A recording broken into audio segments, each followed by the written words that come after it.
বৈষম্য বিরোধী ছাত্র আন্দোলনের সময় রাজধানীর যাত্রাবাড়ী এলাকায় এক কিশোরসহ 2 জনকে হত্যার পৃথক মামলায় সাবেক প্রধানমন্ত্রী শেখ হাসিনার সঙ্গে জাতীয় পার্টির চেয়ারম্যান জি.এম. কাদেরকেও আসামি করা হয়েছে। এর মধ্যে একটি জি.এম. কাদেরের স্ত্রী শেরিফা কাদেরও আসামি। ছাত্র আন্দোলনের সময় মাহমুদুল হাসান জয় নামে 14 বছরের এক কিশোর নিহতের ঘটনায় মঙ্গলবার 10ই September Dhaka metropolitan magistrate Saddam হোসেনের আদালতে একটি মামলা হয়েছে। সেই মামলায় শেখ হাসিনা, জি.এম. কাদের সহ 37 জনকে আসামি করা হয়েছে।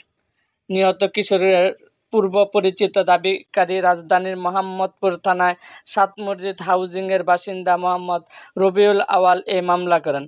আদালত বাদীর জবানবন্দি গ্রহণ করে অভিযোগটি যাত্রাবাড়ী থানাকে এজাহার হিসাবে নেওয়ার নির্দেশ দেন। মামলার অপর আসামি হলেন শেখ হাসিনার বোন শেখ রেহানা, মেয়ে সাইমা ওয়াজেদ পুতুল, ছেলে সজীব ওয়াজেদ জয়, সাবেক সড়ক পরিবহন ও সেতুমন্ত্রী ওবায়দুল কাদের, সাবেক স্বরাষ্ট্রমন্ত্রী আসাদুজ্জামান খান কামাল, সাবেক আইজিপি চৌধুরী আবদুল্লাহ আল মামুন, সাবেক ডিবি প্রধান হারুন রশিদ, পুলিশের সাবেক যুগ্ম কমিশনার বিপ্লব কুমার, সাবেক ডিএমপি কমিশনার হাবিবুর রহমান, সাবেক তথ্য প্রতিমন্ত্রী মোহাম্মদ এ আরাফাত, সাবেক পররাষ্ট্রমন্ত্রী মোহাম্মদ হাসান মাহমুদ, সাবেক প্রধানমন্ত্রীর শিল্প ও বাণিজ্য উপদেষ্টা সালমান এফ রহমান, সাবেক প্রযুক্তি প্রতিমন্ত্রী জুনাইদ আহমেদ পলক, সাবেক শিক্ষামন্ত্রী মহিবুল হাসান চৌধুরী নওফেল, হামিম গ্রুপের স্বত্বাধিকারী ও সাবেক সংসদ সদস্য এ.কে আজাদ, সাবেক পানি সম্পদ মন্ত্রী এনামুল হক শামীম, জি.এম. কাদেরের স্ত্রী শেরিফা কাদের। মামলায় বলা হয়, গত 18 জুলাই দুপুরের পর বাদীর ভাই মোহাম্মদ ওয়াসিম শেখ বাসা থেকে বৈষম্য বিরোধী ছাত্র আন্দোলন যোগ দেওয়ার জন্য বের হয়।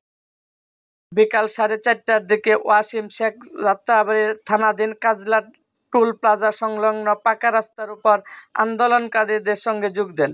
ওই সময় এলোপাথারি গুলিতে অনেকে মারাত্মক জখম হয়। বাদীর ভাইও গুলিবিদ্ধ হন। তিনি ঘটনাস্থলে মারা যান। মামলার অভিযোগ করা হয়, অবৈধভাবে ক্ষমতায় থাকার জন্য সাবেক প্রধানমন্ত্রী ও তার মন্ত্রিপরিষদের সদস্যরা পুলিশ ও আওয়ামী লীগের নেতাকর্মীদের ব্যবহার করে ছাত্র জনতা আন্দোলন দমানোর উদ্দেশ্যে ঘটনাস্থলে ছাত্র জনতার দিকে গুলি ছুড়ে। পরিকল্পিতভাবে ওইভাবে গুলি ছোড়ার কারণে বাদীর ভাই ঘটনাস্থলে গুলিতে নিহত হন। এরকম আরও ভিডিও পেতে এবং রাজনৈতিক অঙ্গনে নানা ঘটনা ও ইতিহাস জানতে আমাদের মুক্তাগাছার ইতিহাস মিডিয়া ইউটিউব চ্যানেলটিকে সাবস্ক্রাইব করুন এবং পাশে থাকা বেল আইকনটি বাজিয়ে